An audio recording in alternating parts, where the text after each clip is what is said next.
ஏன் இந்த இயக்கத்தை உருவாக்க வேண்டும்?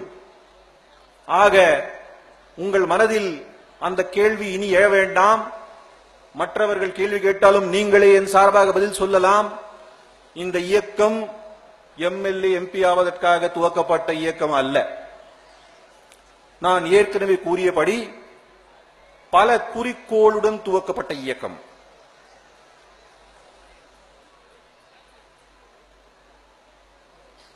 அதில்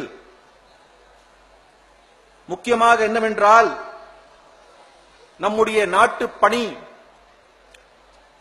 நல்லிணக்கம் ஏற்படுத்த வேண்டும்.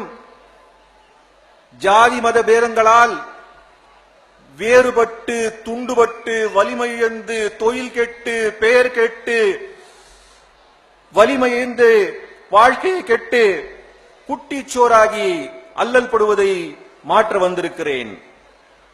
பல அரசியல் தலைவர்கள் தொண்டர்களை எங்கே சென்று விடுகிறார்கள் என்று பார்க்கலாம்.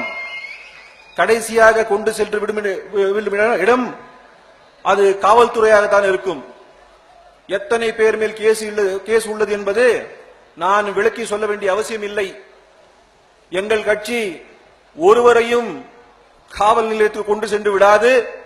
அதே நேரத்தில் காவல் நிலையத்தில் உள்ளவர்களை மீட்போம் என்றும் நாம் சொல்ல மாட்டோம்.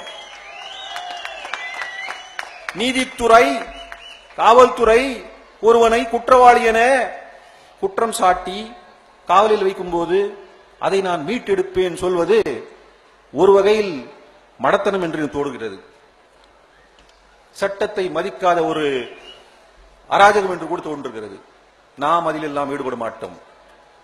என்னை பொறுத்தவரை நமக்கு உடல் நலம் சரியில்லை என்றால் மருத்துவரை அணுகுவோம். சட்ட ஆலோசனை தேவை என்றால் சட்ட ஆலோசகரை அணுகுவோம். மருத்துவரிடம் சென்று சட்ட ஆலோசனை கேட்பதில்லை. அதேபோல் அரசியல்வாதிகள் அரசியல் செய்ய வேண்டும். நாட்டு நிர்வாகத்தை கவனிக்க வேண்டும். கவர்னன்ஸ், அதுதான் அவருடைய வேலை. ஜாதி மத வேலை பார்க்க மத குருமார்கள் இருக்கிறார்கள். அவர்கள் செய்து கொள்வார்கள். அவர்கள் வேலையில் நாம் தலையிட வேண்டிய அவசியம் இல்லை. நமக்கு நிர்வாக பொறுப்பு உள்ளது. அதுவே நம்முடைய கடமையாக இருக்க வேண்டும். கடைசியாகவும் மூன்றாவதாகவும் பல பேருக்கு என்னிடம் கேட்ட, அதுவும் கவலைக்கிடமாக கேட்ட ஒன்றை சொல்லிக் கொள்கிறேன்.